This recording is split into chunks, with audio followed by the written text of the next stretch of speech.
Ghislaine Maxwell, la fille du défunt escroc britannique, éditeur, concurrent de Rupert Murdoch et agent israélien Robert Maxwell, a été condamnée à 20 ans de prison pour avoir fait du trafic de femmes au profit de Jeffrey Epstein afin qu'elles soient abusées sexuellement, et elle leur confisquait leur passeport dans le cadre de tout ce programme.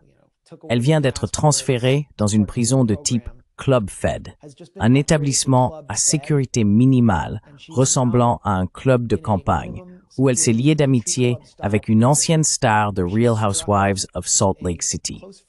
Je crois qu'elle est maintenant dans l'Utah. Elle a donc vraiment bénéficié d'un traitement de faveur sous Trump. Cela intervient alors que le ministère de la Justice de Trump, par l'intermédiaire du numéro 2 du département, envisage un accord corrompu qui accorderait la clémence à Ghislaine Maxwell.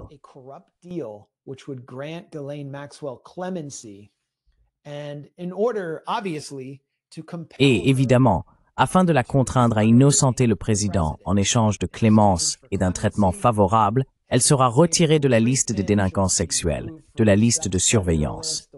Elle n'aura qu'à déclarer que Trump n'a rien fait de mal, alors que Trump refuse de publier les dossiers Epstein.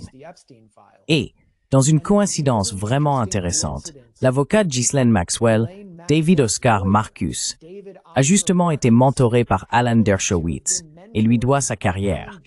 Alan Dershowitz étant un proche ami de Jeffrey Epstein, son conseiller juridique et un invité régulier de l'île d'Epstein. Dershowitz a travaillé pendant des années à détruire la réputation des accusatrices d'Epstein, y compris Virginia Giuffre, qui est décédée et ne peut plus se défendre aujourd'hui.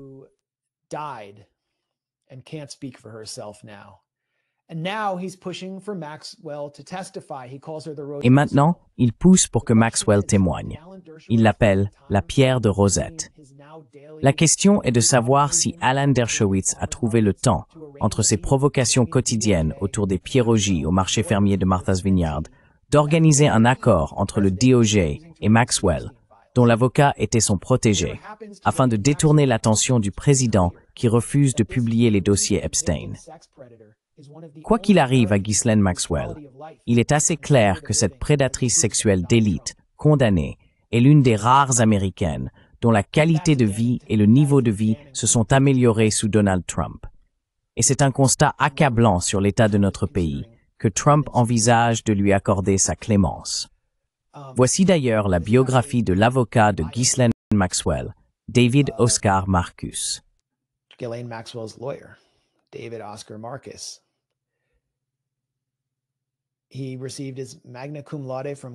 Il a obtenu son diplôme magna cum laude à la faculté de droit de Harvard, où il a été... Oh, tu veux zoomer pour que les gens puissent le lire? Il a été encadré par Alan Dershowitz. Je veux dire, il s'en vante ouvertement. Comment se retrouve-t-on avec Ghislaine Maxwell? Probablement par l'intermédiaire de Dershowitz. Ils essayent de faire sortir Ghislaine Maxwell de prison après ce qu'elle a fait afin de sauver le président. C'est l'un des exemples les plus corrompus, les plus révélateurs de la corruption généralisée. Et la corruption est généralement tolérée en Amérique de nos jours, mais je ne pense pas que ce sera le cas ici. Pendant ce temps, Dershowitz court partout, comme je l'ai mentionné, il court partout à Martha's Vineyard en essayant d'acheter des pierrogies, et il y a un stand qui refuse de lui en vendre parce que c'est un fou génocidaire et un associé d'Epstein. Que Dieu les bénisse.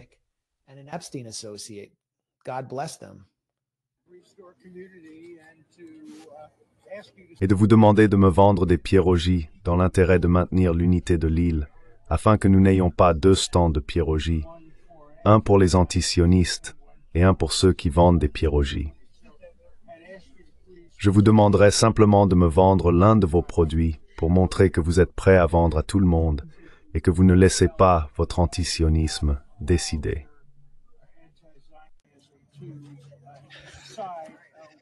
Il menace de les poursuivre en justice parce qu'ils refusent de lui vendre des pierrogies. Cet homme m'accuse d'être antisioniste. Excusez-moi. Qu'y a-t-il de mal à être qualifié d'antisioniste? Je t'offre aussi ce livre. Merci, je l'ai signé pour toi. Merci beaucoup, Alan. Et c'est l'un de ses livres de propagande sur Israël. Je suis très surpris que tu sois là à cause de ce que tu as dit sur nous et sur l'entreprise en ligne. Eh bien, tant mieux pour toi, c'est notre affaire. Je n'apprécie vraiment pas ce que tu as partagé la semaine dernière. Est-ce vrai? C'est le virus sans haine.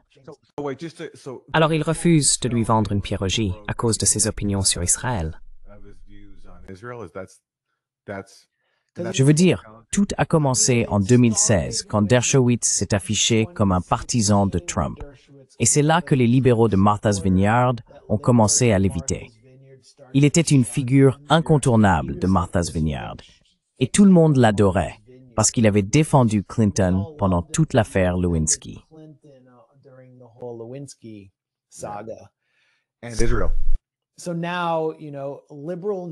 Alors maintenant, les libéraux normies commencent à se rendre compte qu'Israël commet un génocide et qu'Alan Dershowitz est profondément impliqué avec Netanyahou et Epstein. Et donc ils refusent de le servir pour cette raison. Et c'est une entreprise privée. C'est l'Amérique. On a le droit de refuser de servir qui on veut. Je ne pense pas qu'il ait de fondement pour les poursuivre en justice. D'ailleurs, il y a quelqu'un derrière Alan Dershowitz. This is someone behind Alan Dershowitz, by the way.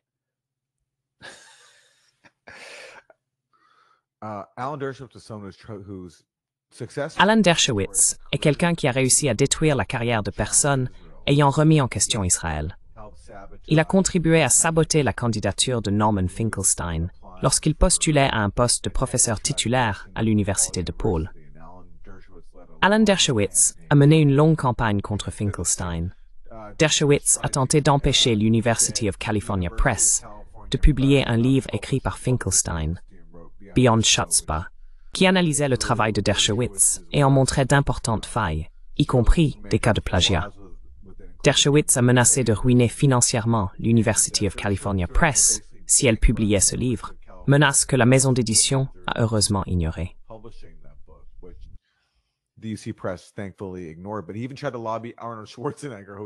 Mais il a même essayé de faire pression sur Arnold Schwarzenegger, qui était alors gouverneur de Californie, pour qu'il intervienne et empêche essentiellement UC Press de publier ce livre.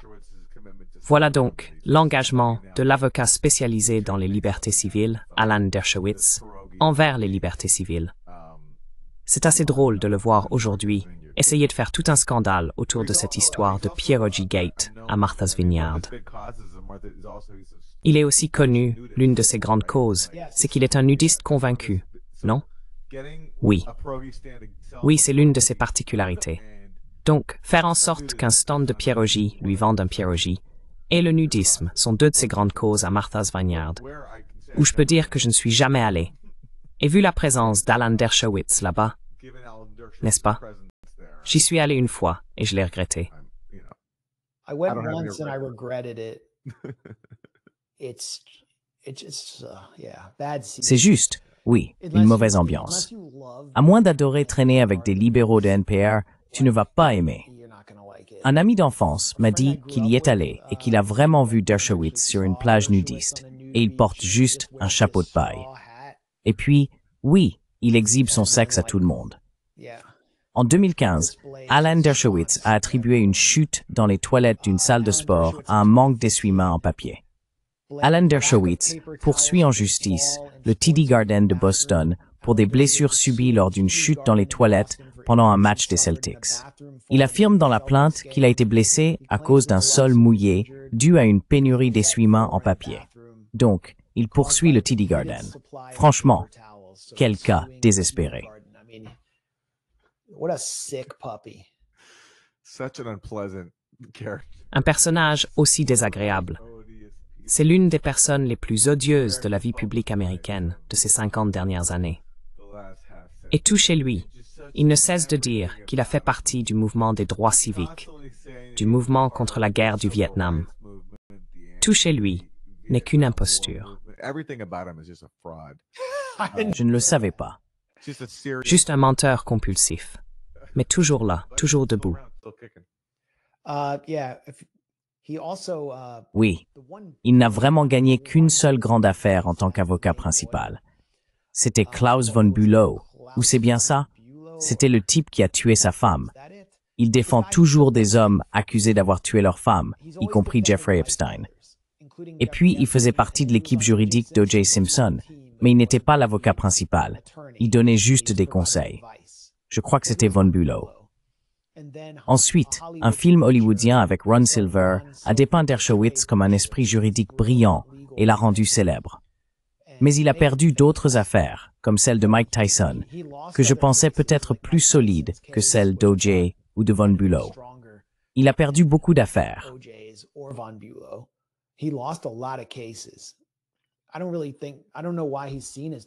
Je ne comprends pas pourquoi il est considéré comme un brillant juriste, mais il a cette habitude de défendre des hommes accusés d'avoir tué leur femme.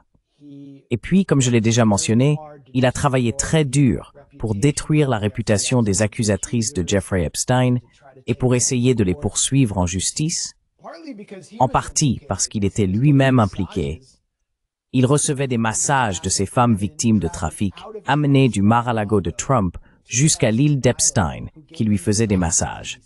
Et il a dit, « Eh bien, je suis resté en sous-vêtements, donc je suis innocent. » Et ensuite, il les a détruites. Et Virginia Giuffre a été renversée par un bus, je crois, et a eu une fin de vie très tragique. Cherchez la première femme de Dershowitz.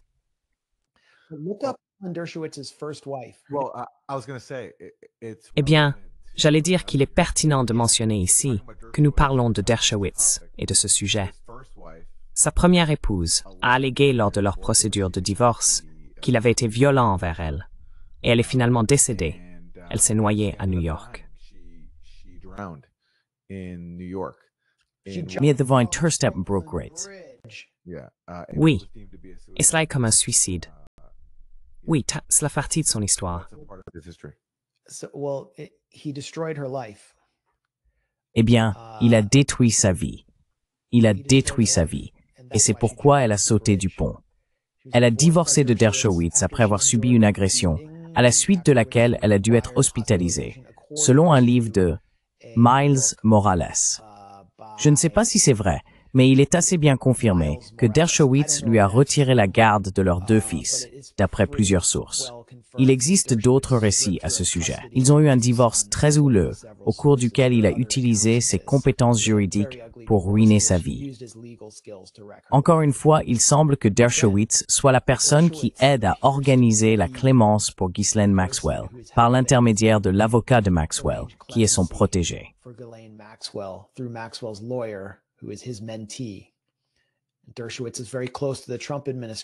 Dershowitz est très proche de l'administration Trump, donc tout cela est pertinent. Je veux dire, c'est vraiment sordide. Et une dernière photo de Jeffrey Epstein montre qui il était vraiment. C'est la dernière photo jamais prise de Jeffrey Epstein. Elle aide à expliquer son amitié avec Ehud Barak et Alan Dershowitz, même si ce n'est pas forcément le cas avec Noam Chomsky. On le voit ici à bord du soi-disant Lolita Express. En réalité, c'était simplement le jet privé d'Epstein. Et il porte un t-shirt ou un sweatshirt de l'armée israélienne, IDF. Je pense que si Epstein était encore en vie et un homme libre aujourd'hui, il se joindrait à ses associés sionistes, tout aussi douteux, pour faire pression sur l'université Harvard parce qu'elle autorise des manifestations de solidarité avec la Palestine sur son campus.